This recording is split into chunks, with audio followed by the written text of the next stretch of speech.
ಇದನ್ನೇ ನಾವು ಕರೆಯೋದು. ಉದ್ದಕ್ಕೈತ್ ನೋಡಿ. ಹರಿತಾ ಇದೆ ನೋಡಿ. ಇಲ್ಲಿದೆ. ಅದೇ ಇನ್ಫ್ಲೋರೆಸೆನ್ಸ್ ಈಟಿಂಗ್ ಕ್ಯಾಟರ್ಪಿಲ್ಲರ್ ಅಂತೇಳಿ.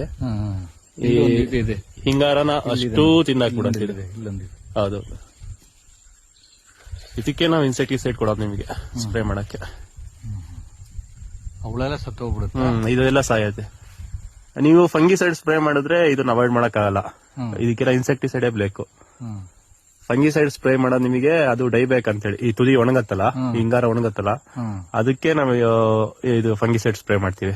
ಇದೆಲ್ಲ ಇನ್ಸೆಕ್ಟಿಸೈಡೇ ಬೇಕು. ಇದಕ್ಕೆ ಯಾವ ಇನ್ನೇನ ತರ ಸ್ಪ್ರೇ ಬೇಕಾಗುತ್ತೆ? ಮಾಮೂಲಿ ಸ್ಪ್ರೇ ಮೆಡಿಸಿನ್ ಅಷ್ಟೇ. ಬಿಡಿ, ಬೇರೆ ಮೆಡಿಸಿನ್ ಫಂಗಿಸೈಡ್ ಯೂಸ್ ಮಾಡ್ತಿರಲ್ಲ ಅದೊಂದು ಸಾಲಲ್ಲ. ಇದಕ್ಕೆ ಎರಡು ಮಿಕ್ಸ್ ಮಾಡಿ ಸ್ಪ್ರೇ ಮಾಡಬೇಕು. ಇನ್ಸೆಕ್ಟಿಸೈಡ್ ಫಂಗಿಸೈಡ್ ಎರಡೂ ಬೇಕು ಇದಕ್ಕೆ. ತುಂಬಾ ಹುಳ ಇದೆ ನೋಡಿ ಇಲ್ಲಿ.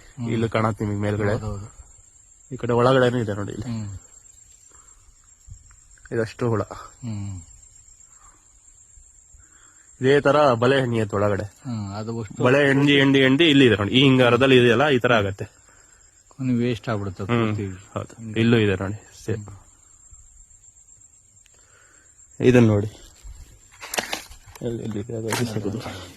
ಈ ತರ ತೂತ ಮಾಡ್ಬಿಟ್ಟು ಒಳಗೆ ಹೋಗತ್ತೆ ಇದ್ರಲ್ಲಿ.